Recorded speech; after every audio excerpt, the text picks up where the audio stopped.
Good morning all of you. हमारे YouTube channel geography junction में आपका एक बार फिर हार्दिक स्वागत है। आज हम पढ़ रहे हैं भारत की जलवायु। भारत की जलवायु में अपन ने पढ़ा था सबसे पहले कि जलवायु क्या होती है और उनको प्रभावित करने वाले कारक। आज अपन पार्ट 2 में पढ़ने जा रहे हैं कि भारत की जलवायु को कितने ऋतुओं में भारतीय मौसम विभाग ने बांटा है। यानी भारत की जो जलवायु है उनमें कुछ ऋतु आती हैं, उनको भारतीय मौसम विभाग ने मुख्य रूप से 4 भागों में बांटा है। एक ग्रीष्म ऋतु, एक शीत ऋतु, एक शरद ऋतु और एक वर्षा ऋतु। यानी 4 मुख्य भागों में ऋतुओं को बांटा है। अब अपन इन चारों ऋतुओं की अलग अलग विशेषताओं के बारे में अध्ययन करेंगे। तो सबसे पहले अपन बात करते हैं आज ग्रीष्म ऋतु की। यानी भारतीय मौसम विभाग ने 4 मुख्य ऋतुएं बताई हैं। कौन सी? ग्रीष्म ऋतु, फिर वर्षा ऋतु, फिर शरद ऋतु और फिर शीत ऋतु। शीत ऋतु, ग्रीष्म ऋतु।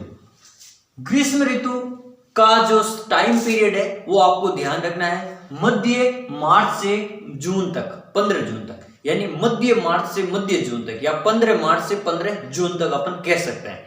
अब जैसे देखो, आपको नॉर्मली ग्रीष्म ऋतु में क्या होगा, जब सूर्य की जो स्थिति है उसके ऊपर डिपेंड करता है। सूर्य ग्रीष्म ऋतु में लगभग आपको पता होना चाहिए कर्क रेखा के ऊपर होता है। ग्रीष्म ऋतु में सूर्य कहाँ होगा? कर्क रेखा पर। यानी जब कर्क रेखा पर होगा तो भारत में से कर्क रेखा गुजरती है, तो भारत की जलवायु को यह प्रभावित करेगा, क्योंकि जब कर्क रेखा के ऊपर सूर्य होगा तो भारत में ये ग्रीष्म ऋतु के समय सूर्य धीरे धीरे उत्तरायण होता जाएगा। क्या होगा? उत्तरायण। यानी ये विषुवत रेखा से धीरे धीरे कर्क रेखा की ओर जाता है इस समय। तो क्या होगा कि ग्रीष्म ऋतु 15 मार्च से 15 जून, इस समय पृथ्वी के परिप्रेक्ष्य में सूर्य क्या होता है? उत्तरायण हो जाता है। सूर्य धीरे धीरे, जैसे अपन बात करते हैं कि सूर्य है जो आपके, जैसे मैं बता देता हूं, यहां पर यह है आपके, जैसे अपन इसको मान लेते हैं ये पृथ्वी, ये विषुवत रेखा 0 डिग्री। अब यहां से सूर्य क्या करेगा? ये कर्क रेखा आ गई आपकी 27 और यहाँ है भारत की स्थिति। तो ये धीरे धीरे क्या होगा? इधर की ओर मूव करेगा सूर्य। इसको कहते हैं उत्तरायण। यानी उत्तर की ओर सूर्य का आगे बढ़ना क्या कहलाता है? उत्तरायण। फिर क्या होगा?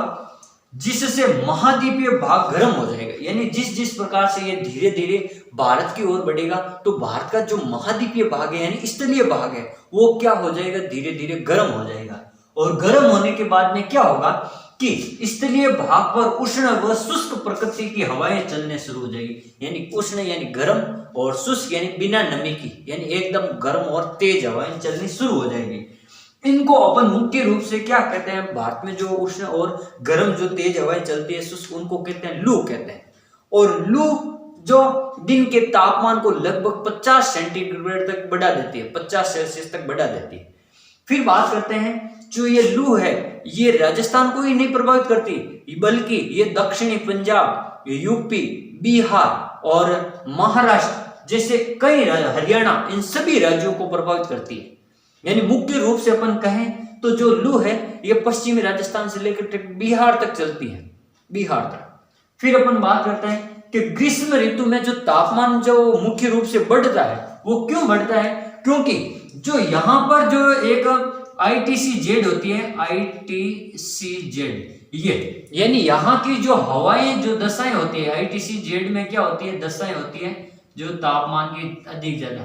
तो ये ITCZ क्या करेगी? जब सूर्य उत्तरायण होगा तो इसका प्रभाव भी धीरे धीरे यहाँ कर्क रेखा के आसपास या लगभग 25 डिग्री यानी 25 डिग्री उत्तरी अक्षांश तक पहुंच जाती है। यहाँ का जो प्रभाव है वो यहाँ आ जाएगा। यानी ये सूर्य के साथ जब सूर्य उत्तरायण होगा तो यहाँ का जो गर्म तापमान था वो यहाँ पर आ जाएगा। तो ये होता है ITCZ।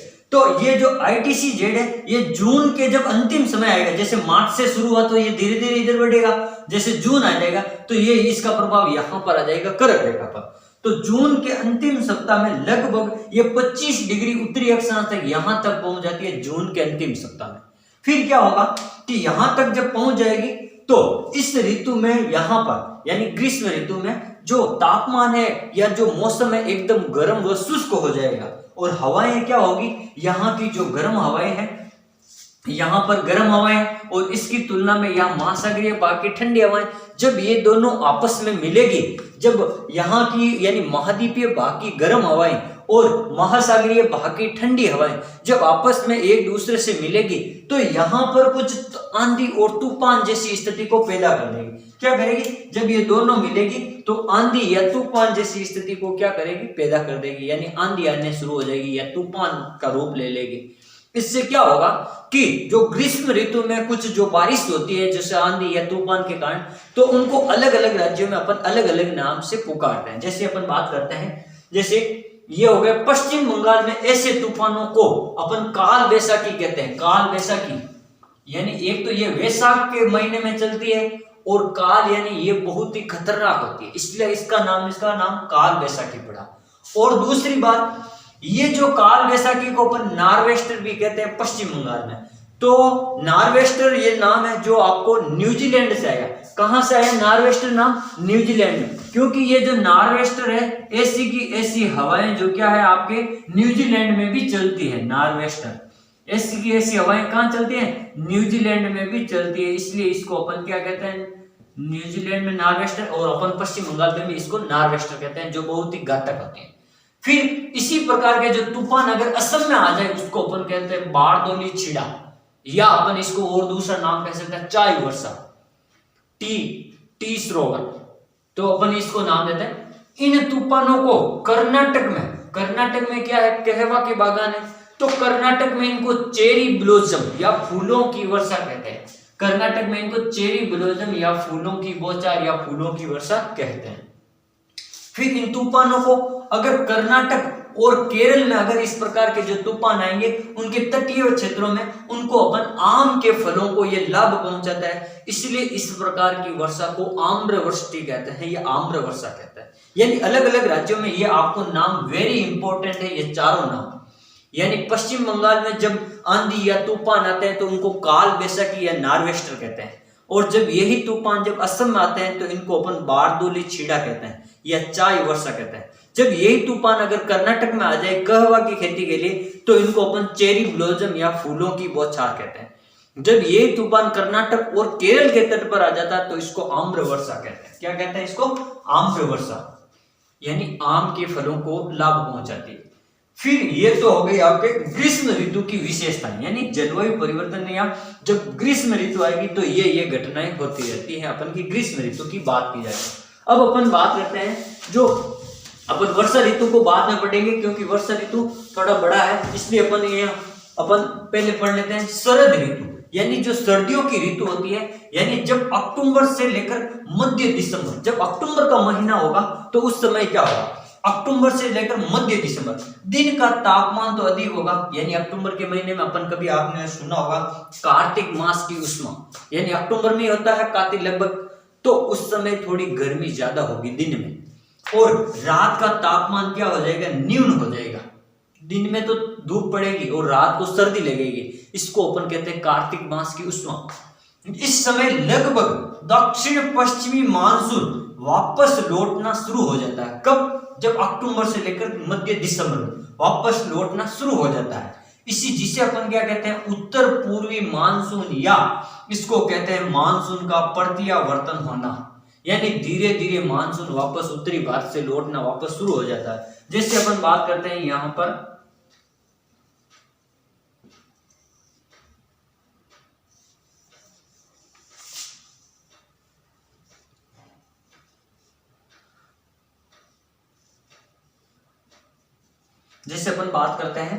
यहाँ की, तो यहाँ पर क्या होगा?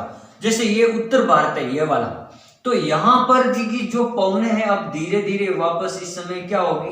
वापस इधर की ओर लौटना शुरू हो जाएगी। इनका रुख किधर हो जाएगा? वापस इधर की ओर।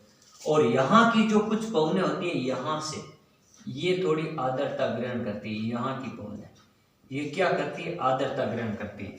और यहाँ का जो तट है इसको कहते हैं कोरोमंडल। कोरोमंडल, ठीक, इस तरफ को अपन क्या कहते हैं? कोरोमंडल।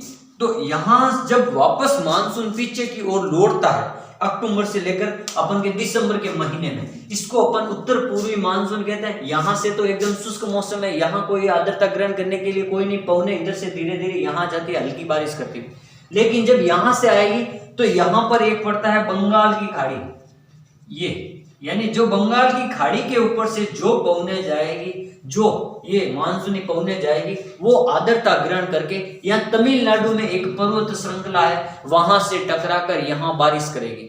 तो शरद ऋतु में, शीत ऋतु में सबसे ज्यादा बारिश कहां पर, या अपन पूछ सकते हैं उत्तर पूर्वी मानसून से या मानसून के प्रत्यावर्तन से कौन से राज्य में सबसे ज्यादा बारिश होती है, तो अपन कह सकते हैं कोरोमंडल तट या तमिलनाडु। अगर राज्य की बात की जाए तो तमिलनाडु और तट की बात की जाए तो कोरोमंडल तट पे ये बारिश होती है। इसको अपन एएस प्रकार की जलवायु कहते हैं कोपेन के अनुसार, जिससे अपन आगे बढ़ेंगे। फिर अपन बात कर रहे हैं, ये तो हो गया इसका, और यहाँ जो वर्षा होती है कोरोमंडल के साथ साथ यहाँ श्रीलंका में भी बारिश होती है, यानी तमिलनाडु और श्रीलंका दोनों में बारिश होती है। फिर अपन बात कर रहे हैं शीत ऋतु की। अब ये शीत ऋतु जब मध्य दिसंबर से मध्य मार्च का महीना, उस समय क्या होगा, इस समय सूर्य क्या होगा, जैसे अपन मार्च की बात कर रहे हैं तो यहां पर जैसे देखो ये आपका ग्लोब में ये 0 डिग्री बीच की रेखा।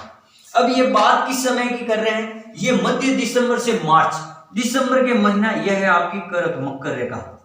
तो जब यहां पर रहता है मार्च में और सितंबर में, अगर मार्च से अपन ऐसे जाएंगे इधर तो, या मार्च से अपन इधर जाएंगे, ठीक है, तो यहां पर तो दिन रात हमेशा क्या होते हैं बराबर। अगर ये इधर जाएगा तो यहां पर है करक रेखा, तो यहां का दिन बड़ा हो जाएगा, और अगर ये इधर जाएगा तो ये है मकर रेखा। तो अब ये इधर इस समय की इस दिशा की बात कर रहा है मकर रेखा की तरफ। तो इस समय कब होगा, जब ये दिसंबर से मार्च, यानी ये दिसंबर से मार्च महीने में अगर ये जाएगा तो यहां पर क्या होगा कि इस समय सूर्य दक्षिणायन होने के कारण संपूर्ण भारत में तापमान गिर जाएगा। ये मार्च से लेकर यहाँ दिसंबर में इधर आ जाएगा, सूर्य क्या आ जाएगा, धीरे धीरे इधर आ गया, यहाँ आ गया। तो अब ये भारत तो इधर रह गए कर्क रेखा पर, तो यहाँ पर क्या होगी, शीत ऋतु हो जाएगी। यानी यहाँ पर सूर्य ये दक्षिणायन हो गया, सूर्य दक्षिणायन दिसंबर में, तो क्या होगा, यहाँ पर तो तापमान बढ़ जाएगा और यहाँ पर सर्दी बढ़ जाएगी, क्योंकि सूरज इतना दूर आ गया भारत से। तो इस समय क्या होगा, सूर्य दक्षिणायन होने के कारण संपूर्ण भारत में तापमान क्या हो जाता है, गिर जाता है, और इस तापमान के गिरने से पूरे भारत में यहाँ पर शीत लहर का या प्रकोप, अपन पाले का प्रकोप हो जाता है। उत्तरी भारत में क्या हो जाता है, पाला पड़ना शुरू हो जाता है। फिर अपन बात करते हैं इस समय, अब जब ये समय आएगा तो इस समय क्या होगा, सर्दियों के ऋतु में इस समय भूमध्य सागर, जैसे ये इधर है भारत, तो यहाँ पर है आपका भूमध्य सागर, मेडिटेरियन सी, ये है इधर। तो यहां से एक शीत ऋतु में यहां से एक चक्रवात उत्पन्न होता है, उस चक्रवात को कहते हैं पश्चिमी विक्षोभ। ये चक्रवात इराक, ईरान, पाकिस्तान, अफगानिस्तान होते हुए भारत के उत्तर पश्चिमी भाग में ये आकर यहाँ पर टकराता है, और यहाँ पर पंजाब, हरियाणा, हिमाचल प्रदेश, अपन कह सकते हैं यहाँ पर जैसे हिमाचल प्रदेश का शिमला स्थान, वहां की पहाड़ियों से ये टकराता है, इसको अपन कहते हैं पश्चिमी विक्षोभ। तो ये चलने वाला जो शीतोष्ण कटिबंधीय विक्षोभ है, तो ये जब शीतोष्ण यानी शीत ऋतु में चलता है, इसको शीतोष्ण या अपन पश्चिमी विक्षोभ कहते हैं। तो इसके कारण भारत में कुछ बारिश होती है, यानी ये यहाँ से भूमध्य सागर से, फिर यहाँ अपन कैस्पियन सागर से ये आर्द्रता ग्रहण करता हुआ इराक, ईरान, अफगानिस्तान, पाकिस्तान होते हुए भारत आ जाता है। भारत के पंजाब है, हरियाणा है और हिमाचल प्रदेश के धर्मशाला में ये थोड़ी थोड़ी हल्की बारिश कर देता है। इस बारिश को अपन क्या कहते हैं, शीत ऋतु में कहते हैं मावट।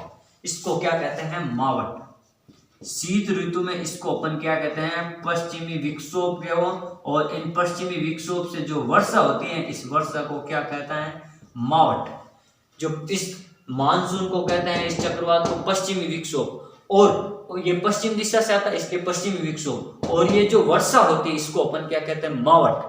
और इस मावट का मुख्य रूप से जो रबी की फसलें होती हैं उन पर सबसे ज्यादा प्रभाव पड़ता है। रबी की फसलों में गेहूं की फसल, जो पंजाब हरियाणा में ज्यादा होती है गेहूं की, इसलिए इस मावट की एक एक बूंद को, यानी प्रत्येक बूंद है जो रबी की फसल गेहूं के लिए महत्वपूर्ण होती है, इसलिए मावट को गोल्डन ड्रॉप्स कहते हैं, यानी सोने की बूंदें। रबी की फसल है तो रबी की फसल के लिए अपन गेहूं होता है उसमें, तो इस गेहूं के लिए मावट को क्या कहते हैं, सोने की बूंदें। जो एक एक बूंद पड़ती है इस बारिश से, इसको अपन कहते हैं सोने की बूंद है, यानी ये इसको अपन इंग्लिश में कहते हैं गोल्डन ड्रॉप्स।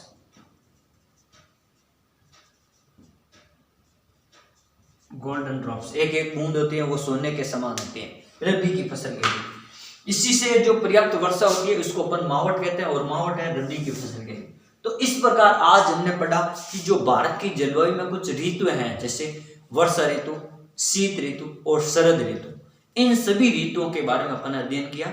अगले वाले पार्ट में अपन बात करेंगे वर्षा ऋतु की। थैंक यू, धन्यवाद।